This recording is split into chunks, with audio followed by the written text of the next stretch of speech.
bapak-bapak, ibu-ibu, saudara-saudara kaum muslimin rahimakumullah. Pada pertemuan yang lalu sudah saya jelaskan bahwa hidup selalu berakhir dengan kematian. Apabila datang kematian menimpa seseorang, datanglah kiamat baginya. Itu yang disebut dengan kiamat kecil. Hakikatnya mati adalah perpindahan dari kehidupan di dunia ini menuju kehidupan di alam barzakh. Menunggu kita di alam barzakh sampai datangnya saat kiamat. Entah 10 tahun, entah 100 tahun, entah 1000 tahun, hanya Allah saja yang maha tahu. Adapun orang-orang beriman yang melakukan amal kebajikan dalam kehidupan di dunia ini, masa penantian yang lama di alam barzakh buat mereka sebentar saja.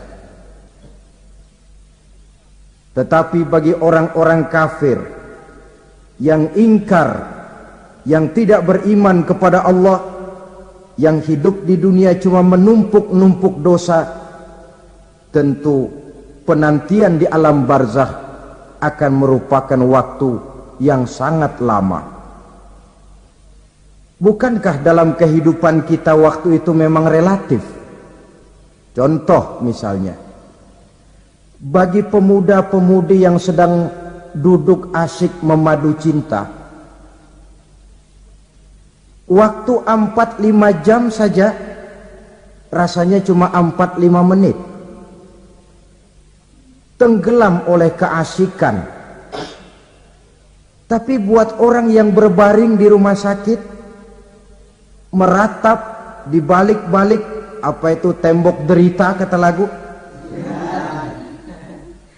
di balik dinding-dinding penjara, sehari bagai seminggu, seminggu rasa sebulan, sebulan boleh jadi rasa setahun.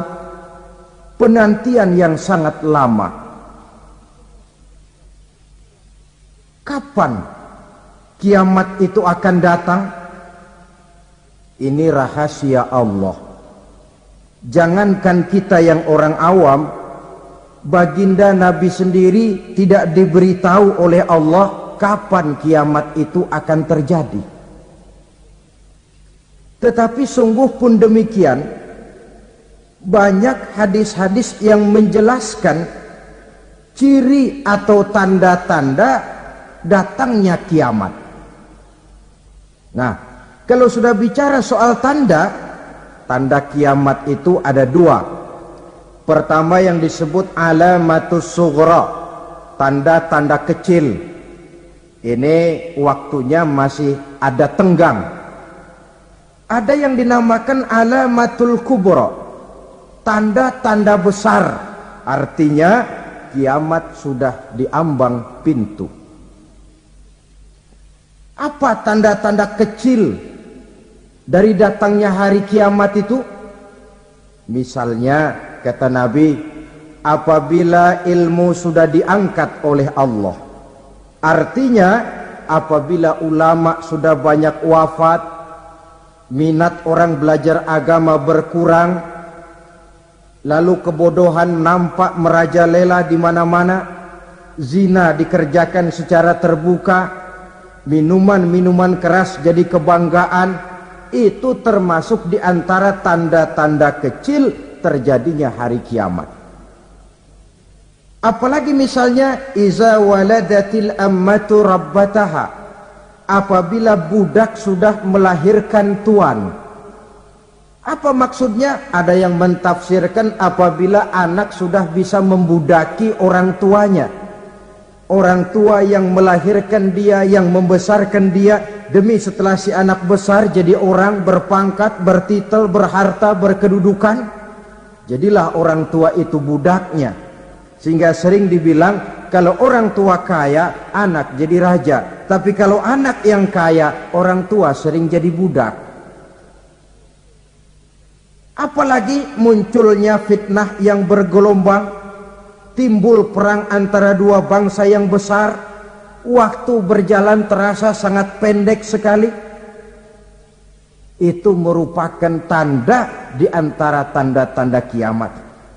Termasuk di dalamnya sulit membedakan mana laki, mana perempuan. Kan kalau tanda-tanda kayak begini sekarang sudah banyak kita lihat kan. Ulama banyak wafat, penggantinya sulit. Zina dikerjakan berterang-terangan, minuman keras jadi kebanggaan, banyak anak membudaki orang tuanya, sulit membedakan mana laki mana perempuan. Kadang-kadang dari belakang kita lihat perempuan bener, begitu kita colek nengok jenggotan.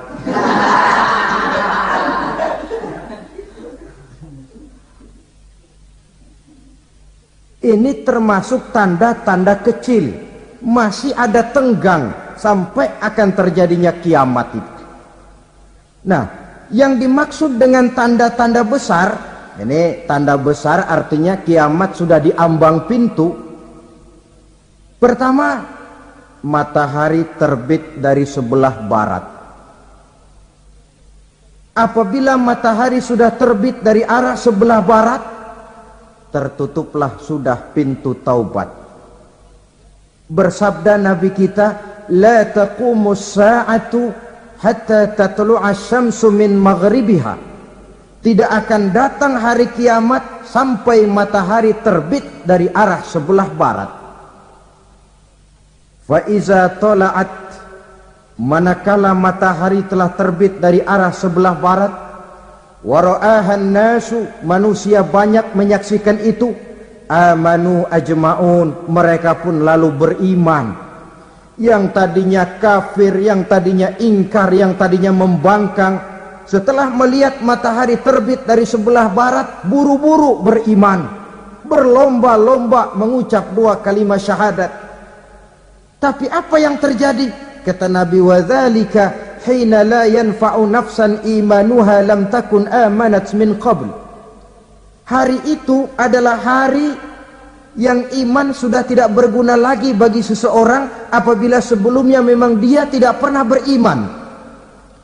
Au kasabat fi imaniha khaira, atau beriman tetapi tidak pernah melakukan kebajikan di dalam keimanannya itu.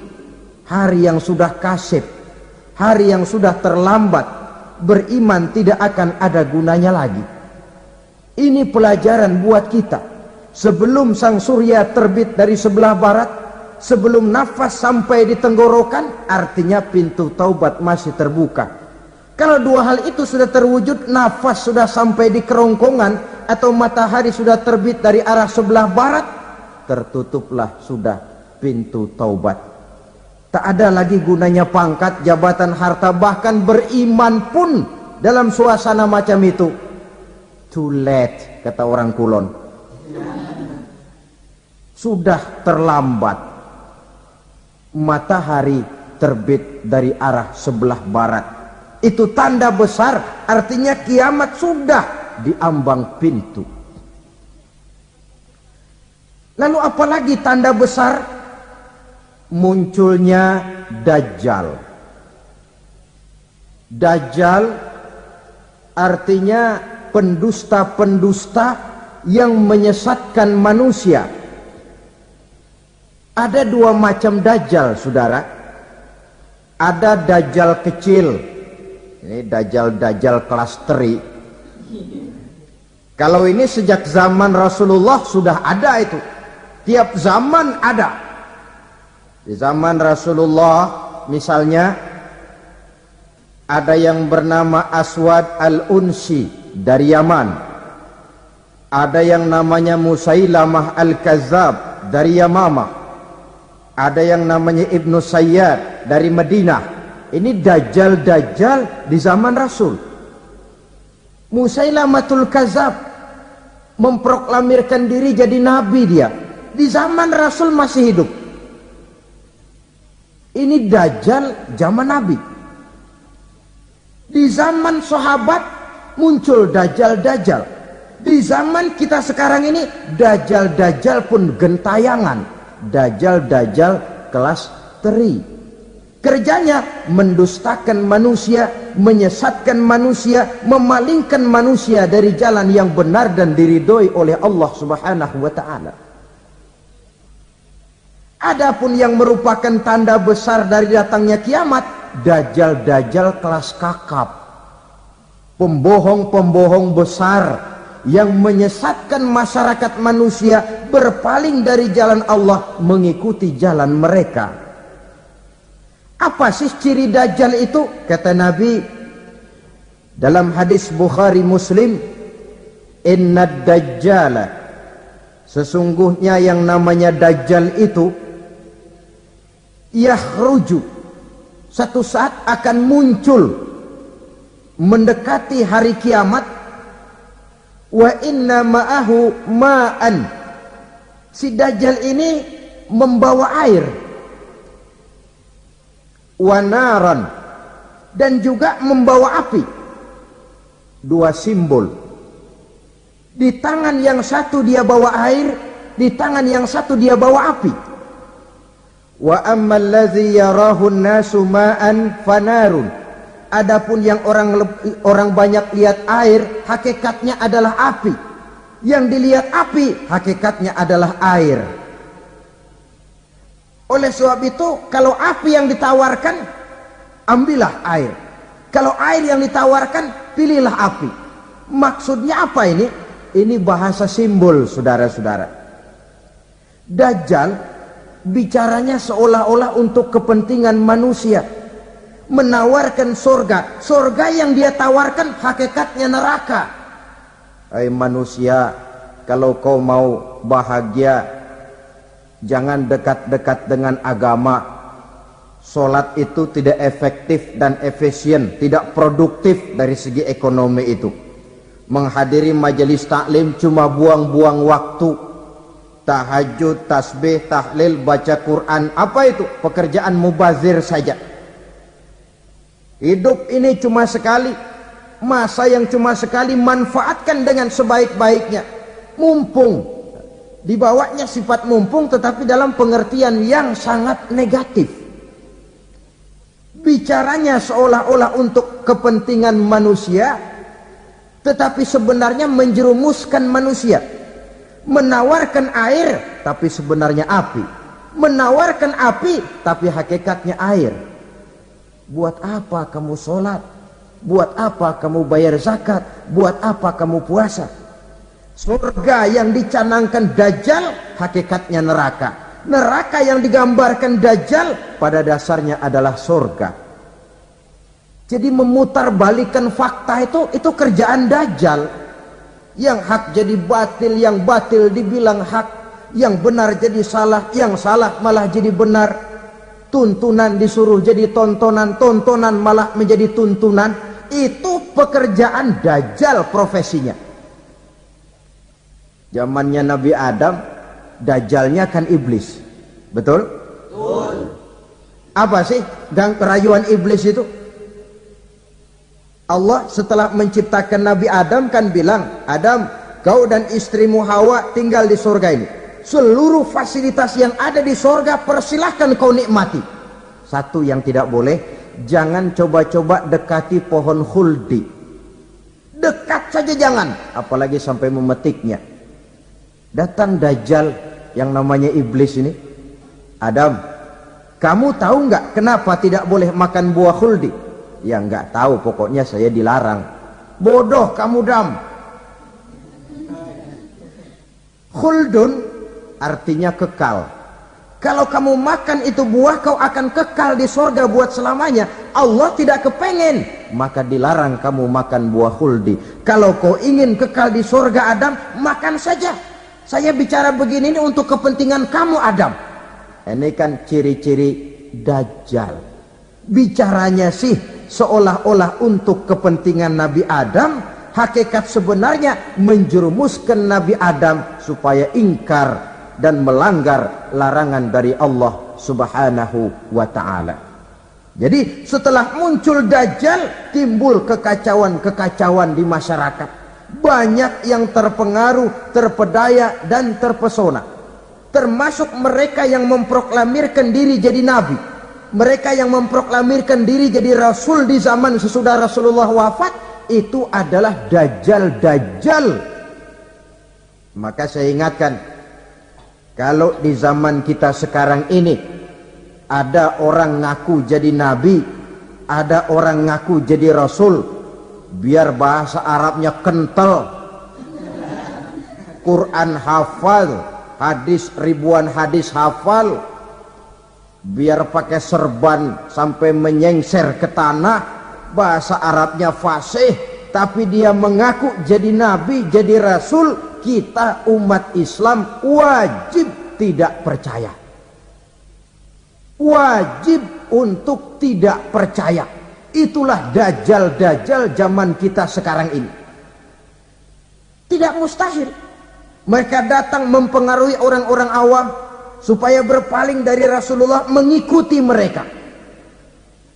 Nah, di akhir zaman nanti, mendekati hari kiamat, dajjal ini muncul, dajjal kelas kakap, menyesatkan masyarakat manusia untuk berpaling dari Islam, mengikuti seruan mereka. Apalagi di antara datangnya kiamat itu, tanda yang besar itu, turunnya Nabiullah Isa Al-Masih, putra Maryam. Menurut berbagai hadis yang sahih, Nabi Isa Al-Masih nanti akan turun lagi, tidak membawa risalah yang baru, tapi meluruskan risalah Islam ini yang telah banyak ditinggalkan oleh masyarakat. Bahkan ada hadis menjelaskan beliau akan membunuh Nabi, mematahkan kayu-kayu salib, lalu melaksanakan haji dan umrah mengikuti syariat Nabi Muhammad, bukan membawa agama baru, menjadi semacam mujaddid, reformer, menyelamatkan manusia dari bisikan dajjal. Bahkan ada riwayat yang menjelaskan bahwa Nabi Isa berhasil mengalahkan dajjal, mengembalikan masyarakat manusia kembali kepada ajaran Islam yang datang dari Allah, dibawa oleh Rasulullah sallallahu alaihi wasallam. Dengan kata lain, turunnya Nabi Isa bukan sebagai nabi dan rasul baru, tetapi mengikuti syariat Nabi kita Muhammad sallallahu alaihi wasallam. Saudara hadirin, ibu-ibu hadirat yang saya hormati, kemudian apalagi di antara tanda-tanda besar akan datangnya kiamat itu? Keluarnya asap atau awan. Kata Nabi, inna min asrati sa'ah dukhanan yamla'u ma bainal masyriqi wal maghrib. Di antara tanda-tanda kiamat, munculnya awan atau asap yang memenuhi antara langit dan bumi. Ini pun diperkuat dalam surah Ad-Dukhan ayat 10, fartaqib yauma ta'tis sama' bidukhanin mubin fayughshan nas hadza azabun alim. Bagi orang-orang yang beriman, mereka biasa-biasa saja, tapi bagi orang kufur, datangnya asap dan awan ini merupakan azab yang kelewat pedih. Barangkali sedikit mendekati gambaran tentang azab yang pedih ini, saya ingatkan alam pikiran kita kepada peristiwa yang belum lama terjadi. Pernah dengar berita bocornya reaktor nuklir di Chernobyl, Uni Soviet? Pernah dengar? Bocornya reaktor nuklir di Chernobyl yang mengakibatkan ratusan bahkan sangat mungkin ribuan nyawa. Cuma satu reaktor. Bagaimana kalau seluruh cadangan nuklir yang dimiliki oleh para negara adik kuasa ini diledakkan? Bahkan yang konon menurut catatan, cadangan nuklir yang dimiliki bersama oleh Amerika dan Rusia sekarang ini sudah sanggup memusnahkan 6 miliar manusia, 1,5 kali lebih banyak dari jumlah manusia yang nongkrong di permukaan bumi ini. Saudara-saudara hadirin yang saya hormati, lalu saat mendekati hari kiamat, apalagi tandanya setelah Nabi Isa wafat, pada saat turunnya yang kedua kali,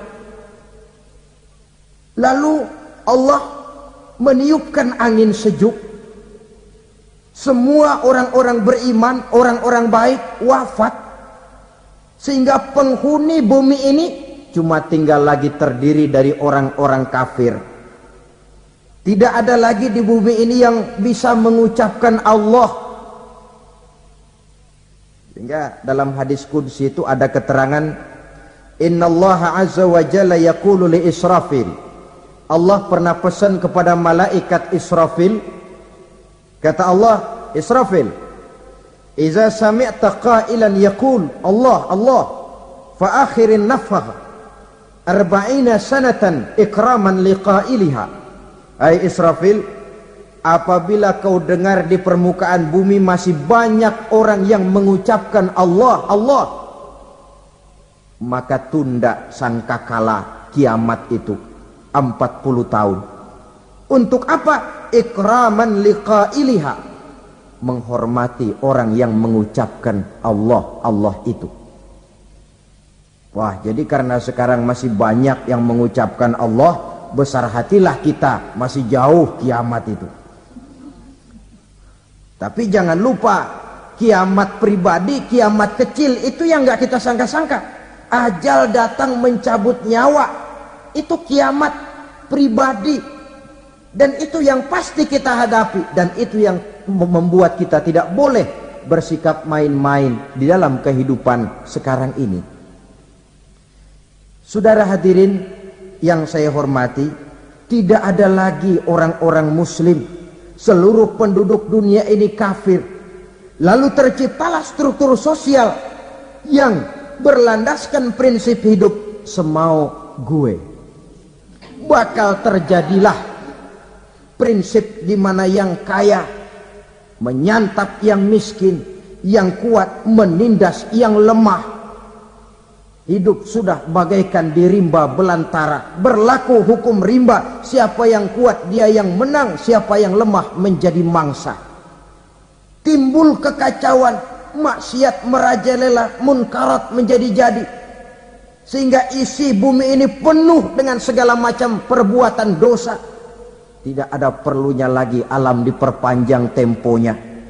Datang saat yang sudah dijanjikan oleh Allah Azza wa Jalla, maka terjadilah yang disebut kiamat kubra, kiamat besar, kiamat hancur-hancuran. Bagaimana kejadian ini dimulai? Dalam surah Az-Zumar ayat 68, Allah Subhanahu wa taala berfirman, wa nufikha fis-suri fasa'iqa man fis samawati wa man fil ardi illa man sya'allahu. Maka manakala ditiuplah sangkakala, terkejutlah seluruh yang ada di langit dan seluruh yang ada di bumi. Bila saat kiamat datang, Allah perintah malaikat Israfil, Israfil, tiup sangkakalamu. Ditiuplah sangkakala oleh malaikat Israfil. Yang akibat daripada tiupan itu, seluruh yang ada di langit, seluruh yang ada di permukaan bumi terkejut. Yang ada di langit siapa? Malaikat kan. Bayangin aja kalau malaikat kaget, apalagi kita. Terkejut seluruh makhluk yang ada di bumi, yang ada di langit mendengar suara sangkakala itu. Bunyinya tidak sanggup kita bayangkan dahsyatnya. Ledakan nuklir, ledakan neutron, belum apa-apa ketimbang bunyi sangkakala malaikat Israfil ini. Nah, lalu mendengar bunyi sangkakala ini, gemparlah makhluk, kacaulah alam.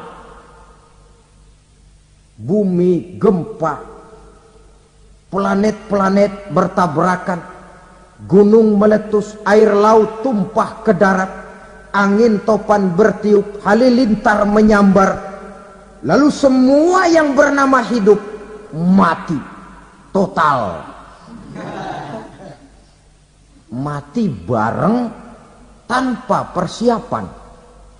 La haula wala quwata illa billah. Saya kadang-kadang dalam tafakur bermohon, ya Allah, mudah-mudahan saya enggak nemuin kiamat beneran. Ngeri. Tidak bisa kita bayangkan macam apa suasana seperti itu. Allah saja banyak memberikan gambaran, misalnya Al-Qari'ah, wa mal qari'ah, wa ma adraka mal qari'ah. Kejadian yang menggemparkan. Tahukah kamu apa kejadian yang menggemparkan itu? Yauma yakunun nasu kal farasil mabsus wa takunul jibalu kal ihnil manfus. Pada saat itu manusia berterbangan bagai kupu-kupu, gunung berterbangan seperti kapas ditiup angin. Gunung saja macam kapas, konon lagi manusia. Kematian total, mulai semut sampai gajah mati, jin mati, iblis mati, malaikat mati. Oh, malaikat saja mati. Saudara hadirin yang saya hormati, kematian total yang tanpa persiapan. Orang bilang, Pak, kalau mati bareng begitu yang repot malaikat maut dong ya. Cabut sana, cabut sini. Itu kalau menurut logika kita, mestinya begitu menurut logika. Tapi logika juga yang bilang nggak perlu serepot itu. Sebab untuk mematikan listrik di wilayah DKI, di wilayah Jakarta, nggak perlu tiap rumah didatengin matiin, ya lama. Cukup dari kantor pusatnya saja PLN tekan satu tombol, gelaplah seluruh Jakarta.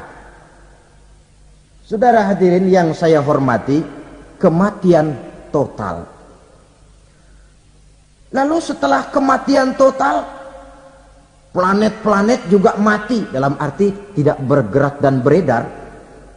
Angin mati, dalam arti tidak bertiup. Air mati, dalam arti tidak ada riak gelombang. Pokoknya semua mati. Kullu nafsin za'iqatul maut, semua yang bernafas mati. Dalam ayat lain, kullu man 'alaiha fan, semua yang ada di permukaan bumi fana. Yang kekal cuma Allah Subhanahu wa ta'ala. Yang paling belakang mati malaikat maut dan malaikat Israfil. Tapi mati juga sesuai dengan janji Allah. Menurut hadis Bukhari Muslim dari Abi Hurairah, masa tenggang waktu antara kematian total pada tiupan sangkakala pertama dengan proses kebangkitan pada tiupan sangkakala kedua 40 lamanya.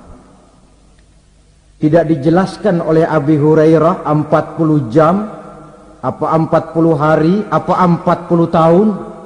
Hadis-hadis cuma menyebutkan 40 saja. Sunyi alam, yang tinggal cuma Allah saja lagi. Ketika itu Allah berseru-seru, katanya, limanil mulkul yauma. Siapa para penguasa hari ini? Mana itu raja-raja dan penguasa yang dulu mengaku jadi Tuhan? Fir'aun. Mana Fir'aun sekarang? Yang dulu jadi raja, merasa berhasil, sombong, lalu tidak mau turun-turun dari kekuasaannya, sampai kepada puncak kekurang ajarannya mengangkat diri jadi Tuhan. Mana itu Fir'aun? Namrus. Mana sekarang Namrus? La ilaha illa ana. Ternyata tidak ada Tuhan lain selain daripada aku, kata Allah. Proses kemudian, saudara-saudara, turunlah hujan dari langit. 40 lamanya hujan itu. Tidak jelas juga 40 jam apa 40 hari. Setelah air turun membasahi, datanglah tiupan sangkakala yang kedua. Semua yang bernama mati bangkit dari kuburnya masing-masing. Ini yang disebut Yaumul Ba'thi, hari kebangkitan. Allahu Akbar.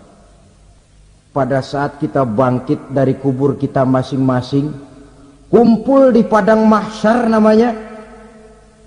Bayangin aja, saya sendiri nggak sanggup bayangin. Manusia sejak zaman Adam sampai zaman kiamat kumpul bareng di tempat sama. Berapa banyaknya itu?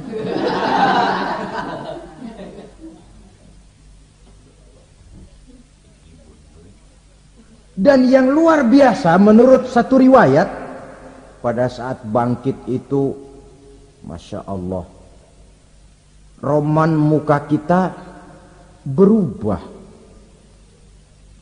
disesuaikan dengan amalan kita waktu di dunia ini.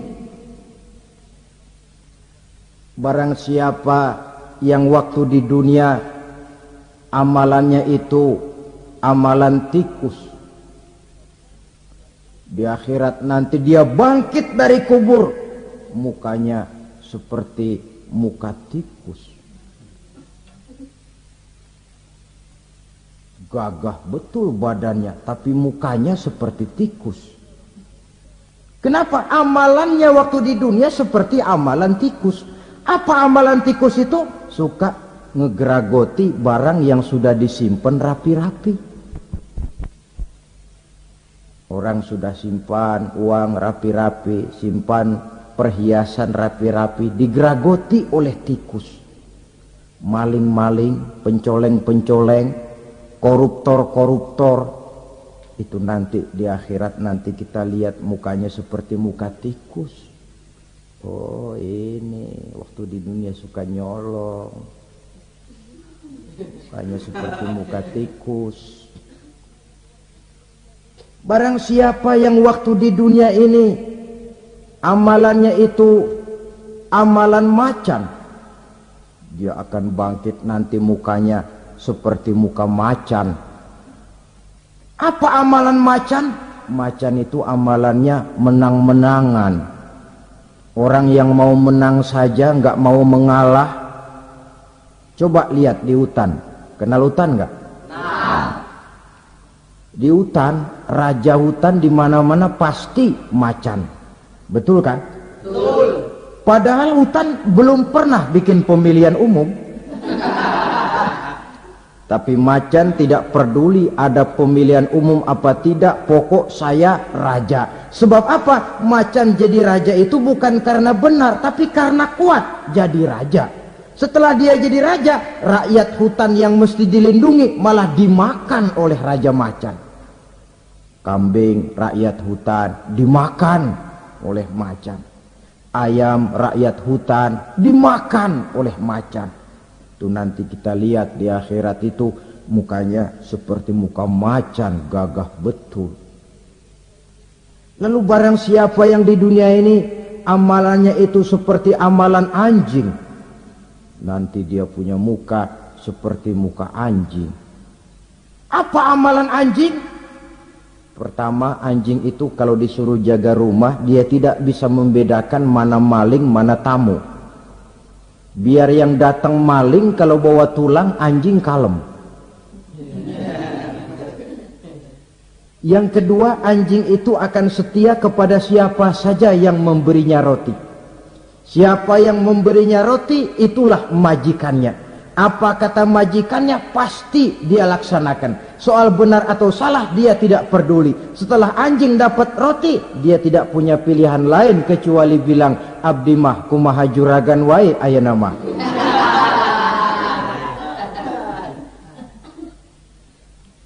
Saudara hadirin yang saya hormati, berkumpul di padang mahsyar, tiap orang sibuk dengan persoalannya masing-masing. Matahari waktu itu didekatkan oleh Allah. panas luar biasa. Ada yang saking panasnya itu mencucurkan peluh keringat sampai sebatas mata kakinya. Ada yang keringatnya sampai sedengkulnya. Ada yang keringatnya sampai sepusatnya. Ada yang keringatnya mengalir sampai sebahunya. Ada yang kelelap oleh keringatnya sendiri, sementara orang di sampingnya nggak apa-apa. Bergantung lagi amalan dia waktu di dunia ini. Saudara-saudara, sebagian orang dalam kepanikan padang mahsyar berombong-rombong datang mereka menghadap Nabi Adam. Ya Adam, anta abal bashar. Hai Adam, Tuhan adalah bapak moyang manusia. Kami sebentar lagi akan disidang, dimintakan pertanggungan jawab. Tolonglah kami, hai Adam. Kata Nabi Adam, jangankan nolongin sampean, saya sendiri tanggung jawab di hadapan Allah. Ketika dulu tidak boleh makan khuldi, saya serobot. Sudahlah, urus diri masing-masing saja, nafsi. Begitu kata Nabi Nuh, begitu kata Nabi Ibrahim. Tiap orang bertanggung jawab sendiri-sendiri. Ketika itulah saudara-saudara, nikmatnya menjadi umat Nabi besar Muhammad sallallahu alaihi wasallam. Sebab apa? Walaupun menurut abjad kita ini umat paling belakang, kan paling belakang kita ini toh, karena Nabi Muhammad adalah Nabi akhir, tapi akan dihisap lebih dulu, lewat di atas sirat lebih dulu, masuk surga lebih dahulu ketimbang umat-umat belakangan.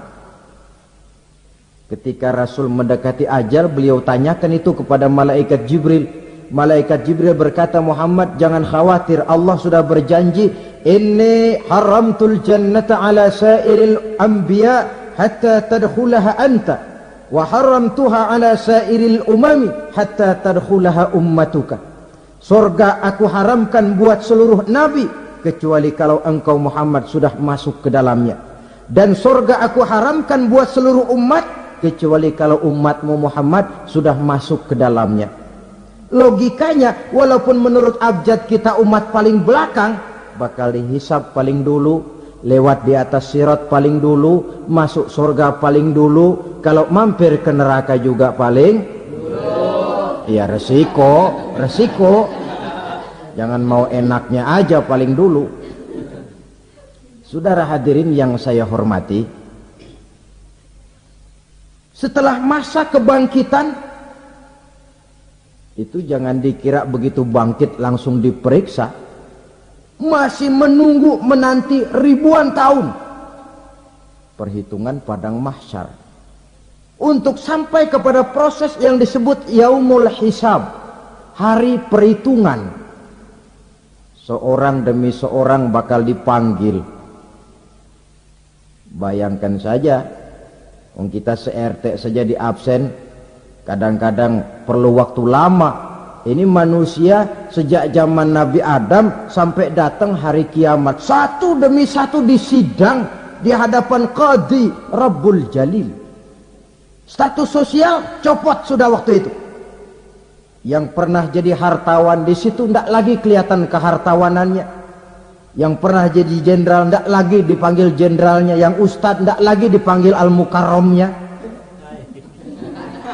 Seluruh status sosial selesai.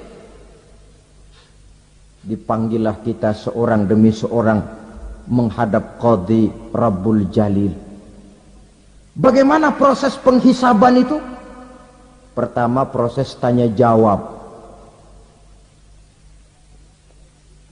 Di antaranya ada hadis menyatakan, lan tazula qadama 'abdin yaumal qiyamah hatta yus'ala an arba'i khisalin. Besok di hari kiamat tidak akan bergeser telapak kaki seorang hamba sampai dia ditanya lebih dulu tentang 4 persoalan. Tentang ilmunya, kemana ilmu itu diamalkan. Tentang umurnya, di mana umur itu dihabiskan. Tentang masa mudanya, kemana masa muda itu dipakai. Tentang hartanya, dari mana harta itu didapat dan kemana harta itu dibelanjakan. Ini termasuk proses tanya jawab. Jadi kalau istilah pengadilan dunia, nama Fulan bin Fulan. Kamu waktu di dunia diberikan umur panjang untuk apa? Pernah mengalami masa muda, kemana kau habiskan masa remajamu? Kau diamanahkan ilmu, dengan apa ilmumu kau amalkan? Kau diberikan harta, dari mana harta kau dapat, kemana kau belanjakan? Tak seorang pun yang bisa mungkir. Sebab apa? Dikala itu yang menjadi saksi bukan orang. Yang menjadi saksi adalah seluruh anggota badan kita. Tangan bicara, kaki jadi saksi terhadap seluruh amalan yang pernah kita kerjakan pada saat kehidupan di alam dunia ini. Selesai proses tanya jawab, lalu diperlihatkan buku catatan kita waktu hidup di dunia ini. Jangan lupa Allah itu menyiapkan 2 superkomputer kepada kita. Sebelah ditempelin sebelah kanan, yang sebelah tempelin di sebelah kiri. Komputer itu namanya Raqib dan Atid.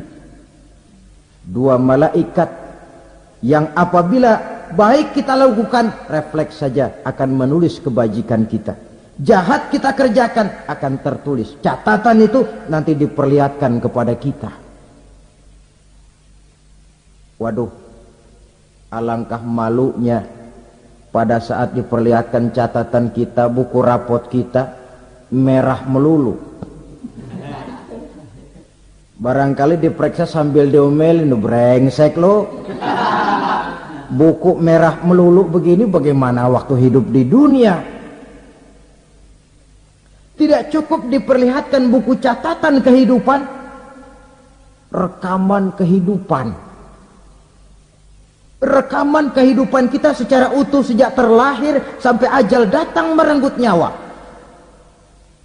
Barangkali mirip dengan video sekarang ini, di mana terekam dengan baik seluruh kegiatan kita sejak yang sekecil-kecilnya sampai kepada yang sebesar-besarnya.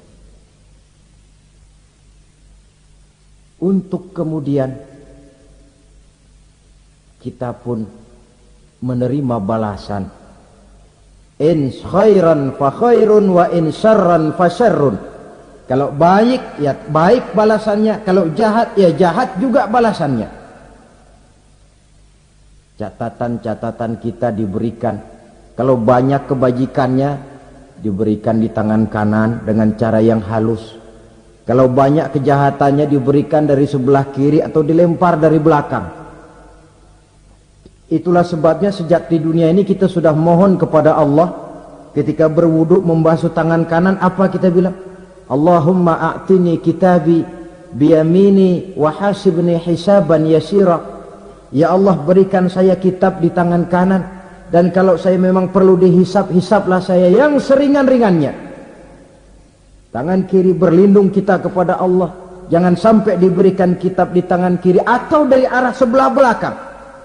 Wa a'udzubika an tu'tiya kitabi bishimali aw min wara'i zuhri, dari arah sebelah belakang. Na'udzubillah min dzalik.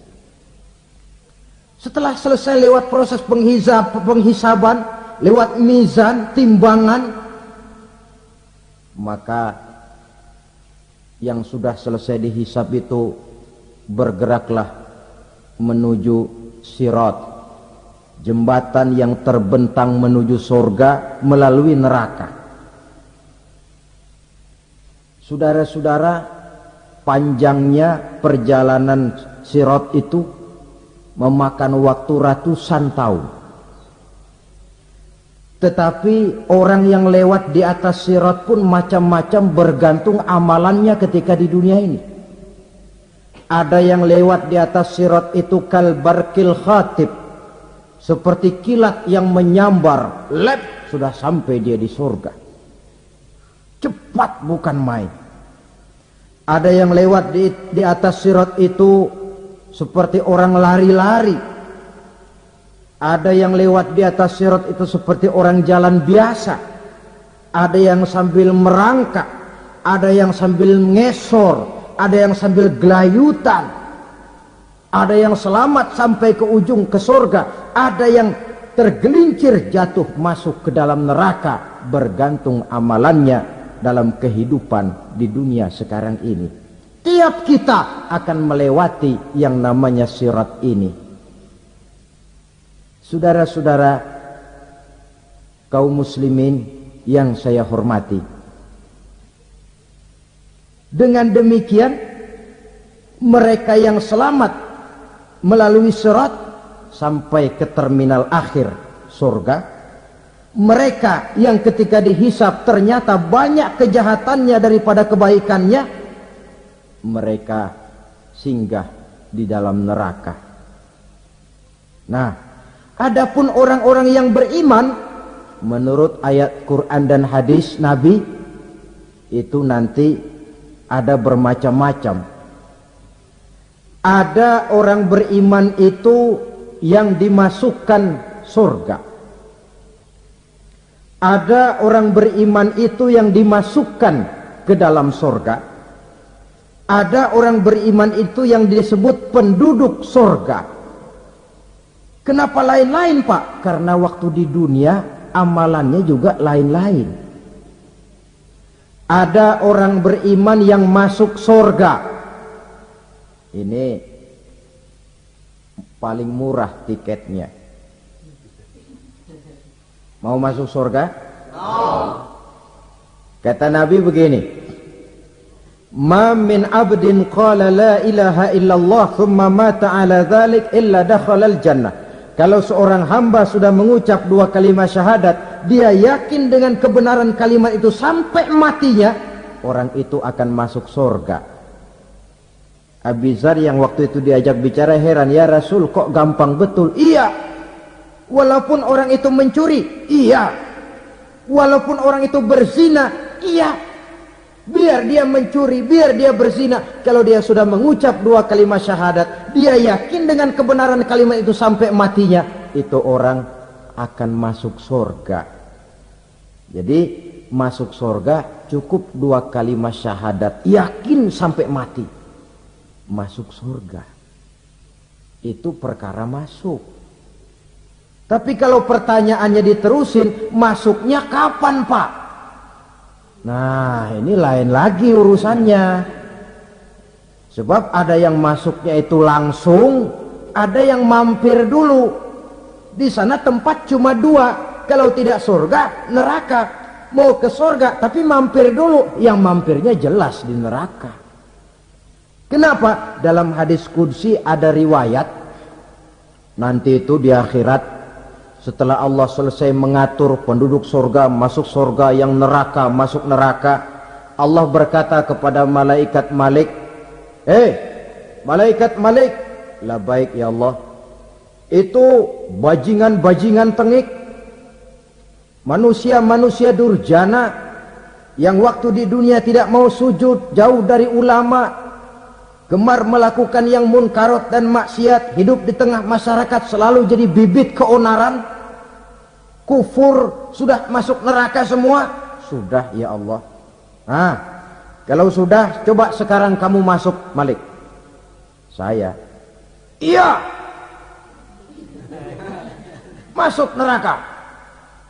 Mau apa ya Allah?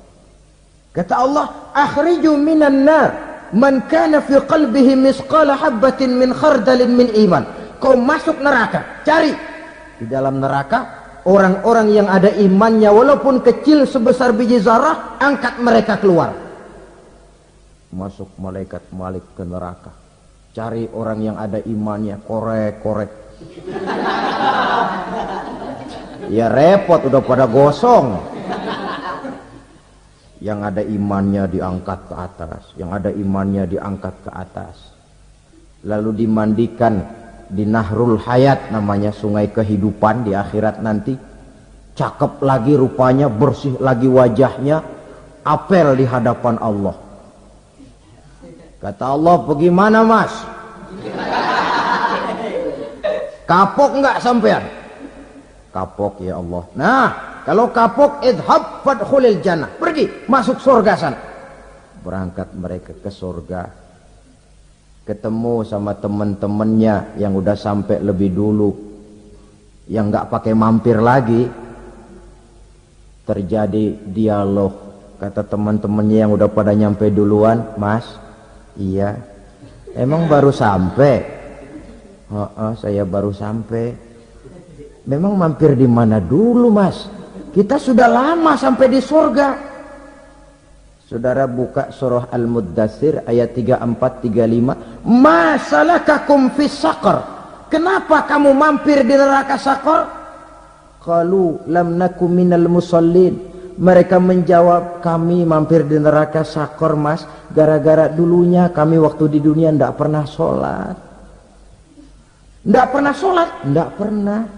Kan rumahnya dekat masjid. Cuma dekat doang, Mas. Sholat mah enggak saya. Enggak pernah ngasih makan fakir miskin, enggak pernah hadir di majelis taklim, pendeknya enggak pernah melakukan kebajikan, maka saya pun mampir di neraka Saqar. Untung betul saya punya iman, Mas, sedikit. Waktu hidup di dunia dulu saya pernah mengucap 2 kalimat syahadat, sekali-kalinya waktu mau kawin. Masya Allah. Untung saja kawin, kalau nggak kawin polos.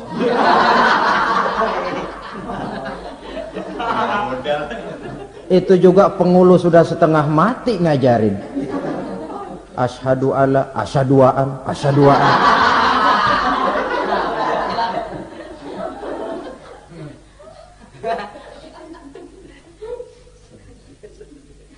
Ini namanya masuk surga, ada mampir dulu. Ada pula orang mukmin itu yang dimasukkan surga. Namanya dimasukkan kan terima beres.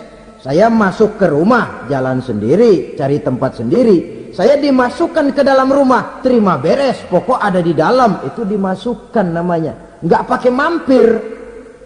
Tapi tentu tiketnya lebih mahal ketimbang yang pertama tadi. Apa kata Allah?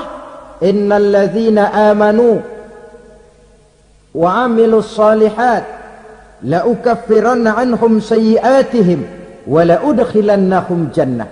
Sesungguhnya orang-orang yang beriman kemudian beramal soleh, kami hapuskan segala dosa dan kesalahannya, kami masukkan mereka ke dalam surga. Lihat ayatnya, Allah yang memasukkan, kita yang dimasukkan. Tidak pakai transit, tidak usah mampir.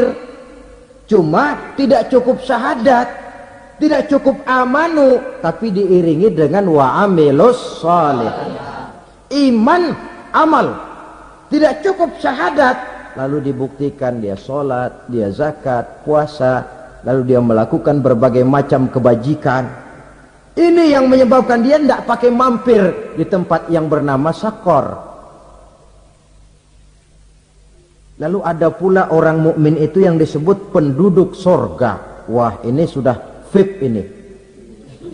Ashabul jannah, penduduk surga. Siapa mereka? Kata Allah, innal ladzina amanu summa istaqamu fala khaufun 'alaihim wala hum yahzanun ulaika ashabul jannah hum fiha khalidun. Sesungguhnya orang-orang yang beriman lalu istiqamah, tetap dalam melaksanakan perintah Allah, tidak goyah, tidak labil tapi stabil, istiqamah, mereka tidak takut dan tidak bersedih hati. Merekalah penduduk surga. Iman, istiqamah. Tidak punya duit, sembahyang. Banyak duit, sembahyang. Miskin, sembahyang. Kaya, tetap sembahyang. Istiqamah. Kadang orang kalau susah rajin ke masjid, banyak duitnya ngelihat masjid melengos. Itu yang dibilang waktu miskin hamba Allah, setelah kaya jadi hamba harta. Bergeser, tidak ada nilai istiqomahnya. Saudara-saudara, dengan begitu penduduk neraka itu dua. Ada penduduk permanen, ada penduduk yang semi permanen. Yang semi permanen orang-orang beriman yang mempunyai dosa besar. Mereka masuk ke neraka untuk menerima azab sesuai dengan dosanya. Bila selesai masa azab itu, mereka akan diangkat untuk ditempatkan kembali ke dalam surganya Allah Subhanahu wa ta'ala. Nah, dikala itulah saudara-saudara, ada yang disebut syafaat dari Rasulullah sallallahu alaihi wasallam. Tapi tentu jangan lupa, syafaat ini ibarat kain menambal dia. Kita punya kain bolong-bolong sedikit, syafaat yang menambal. Salat kita ada kurang dikit, sedekah kita ada campur riak dikit, amalan kita ada tidak karena Allah dikit, kita berharap syafaat. Jadi biarlah kain masih bolong-bolong, yang penting punya kain. Tapi kalau kainnya tidak ada, yang ditambal apanya? Sholat tidak, puasa tidak, zakat tidak, berharap syafaat saja, ya, terlalu berlebihan itu. Saudara hadirin yang saya hormati, apabila selesai proses penghisaban, proses penghitungan, maka dikala itulah manusia terbagi dalam dua kelompok besar. Fariqun fil jannah wa fariqun fis sa'ir. Sekelompok orang-orang beruntung yang masuk ke dalam surga, dan sekelompok lagi masuk ke dalam neraka. Akan memakan waktu untuk menceritakan sifat surga dan neraka, tapi insya Allah pada kesempatan pertemuan lain saya sampaikan.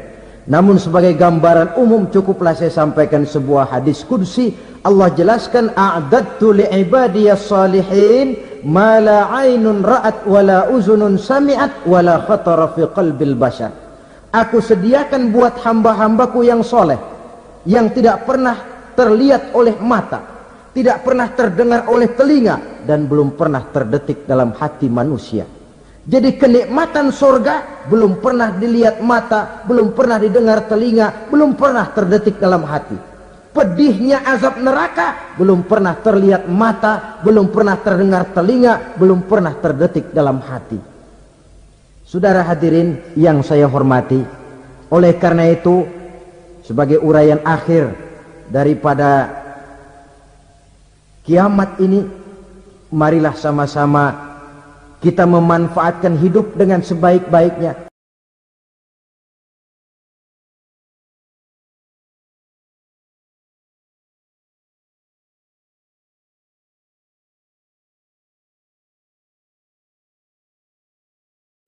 Tujuh macam perkara yang merusak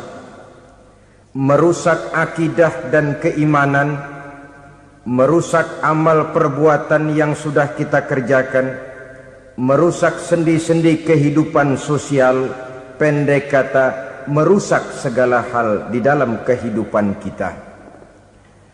Jauhilah olehmu tujuh macam perkara yang merusak. Yang pertama, asyirku billah, menyekutukan Allah Subhanahu wa ta'ala. Agama dimulai dari keyakinan, maka kehancuran agama selalu dimulai dari kehancuran keyakinan, iman atau akidah yang dimiliki oleh seseorang.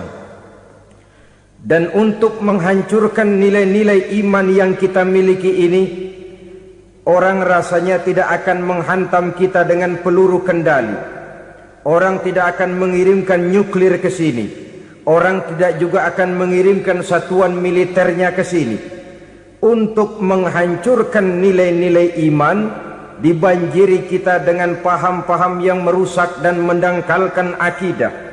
Baik ia bernama materialisme, baik ia bernama sekularisme, baik ia bernama banjirnya maksiat dan munkarat, baik ia bernama banjirnya peradaban dan kebudayaan yang menghancurkan moral daripada anak-anak kita, sedikit demi sedikit melenturkan dan melunturkan nilai-nilai keimanan kita, untuk kemudian pada waktunya nilai iman itu akan bertukar dan berganti menjadi nilai syirik kepada Allah Subhanahu wa ta'ala.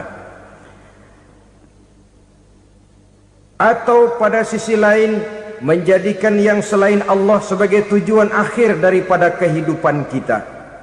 Sedangkan kita sama-sama maklum bahwa di dalam pandangan agama Islam, dosa yang tidak berampun, dosa yang terbesar, termasuk dalam kategori bapak moyangnya dosa, tidak lain adalah syirik, yakni menyekutukan Allah Subhanahu wa ta'ala. Pola penghancuran iman ini memang berstrategi. Ditawarkan kita kepada paham materialisme, paham kebendaan, di mana otak menempati urutan sebagai ranking pertama, Tuhan jatuh pada urutan kedua. Lalu menyusul kepada paham sekularisme, Allah dipisahkan dari seluruh kegiatan hidup ini, untuk pada gilirannya menjadikan yang selain Allah sebagai tujuan akhir daripada seluruh kegiatan hidup kita. Oleh karenanya, kewajiban menjaga nilai-nilai iman ini merupakan kewajiban yang mulia tetapi berat, tidak hanya untuk kita, tetapi juga bagaimana mewariskannya kepada anak-anak kita, generasi yang akan datang. Orang-orang tua bijaksana yang diceritakan di dalam Al-Quran, kalau sudah berpikir tentang anak-anaknya,